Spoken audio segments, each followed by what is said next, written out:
আসসালামু আলাইকুম সুধী দর্শক শ্রোতা, হোয়াইট টক চ্যানেল থেকে আপনাদের স্বাগত জানাচ্ছি। আমি অ্যাডভোকেট আবুল হাশেম টিপু।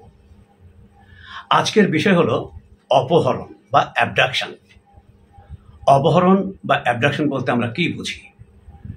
যে ব্যক্তি কোনো ব্যক্তিকে এক স্থান থেকে অন্য স্থানে জোরপূর্বক তার ইচ্ছার বিরুদ্ধে নিয়ে যায় বা প্রলুব্ধ করে এক জায়গা থেকে অন্য জায়গায় স্থানান্তর করে, তাকে আমরা অ্যাবডাকশন বা অপহরণ বলে থাকি।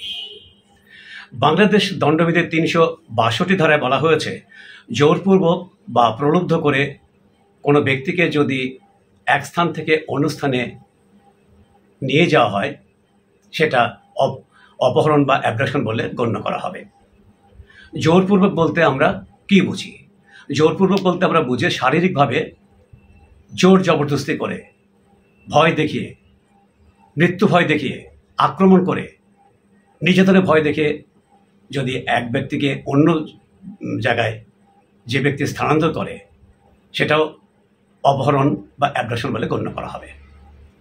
আর প্রলুব্ধ করা বলতে আমরা এটাই বুঝি যে কোনো ব্যক্তিকে প্রতারণা, মিথ্যা বর্ণনা বা লোভ দেখিয়ে এক জায়গা থেকে অন্য জায়গায় স্থানান্তর করে, সেটাও অপহরণ বলে গণ্য করা হবে।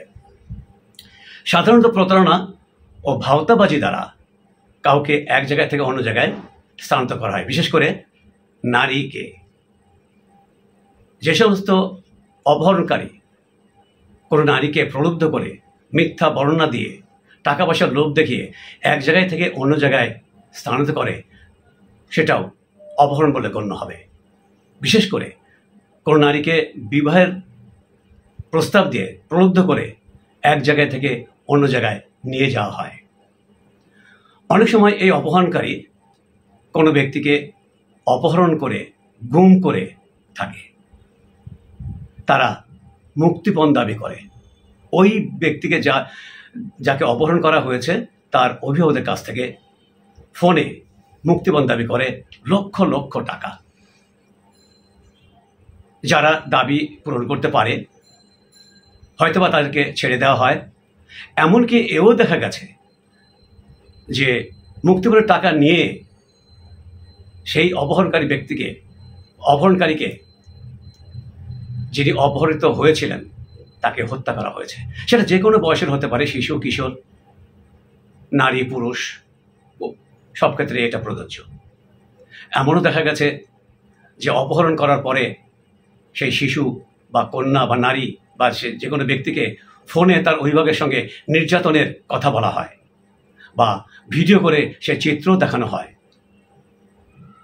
পরিশেষে কেউ যদি তার দাবি পূরণ করতে না পারে, তাহলে সেই ব্যক্তিকে খুন করতেও তারা পিছপা হয় না। এটা রীতিমতো অন্যায় বা গরিত কাজ। এরা সমাজের নিকৃষ্ট ব্যক্তি, ঘৃণিত ব্যক্তি। এটা আইন বহির্ভূত কাজ, এটা ফৌজদারি অপরাধ। এদেরকে কোনো সময় ক্ষমা করা যায় না। আজ এ পর্যন্তই। ভালো থাকবেন সবাই। আল্লাহ হাফেজ।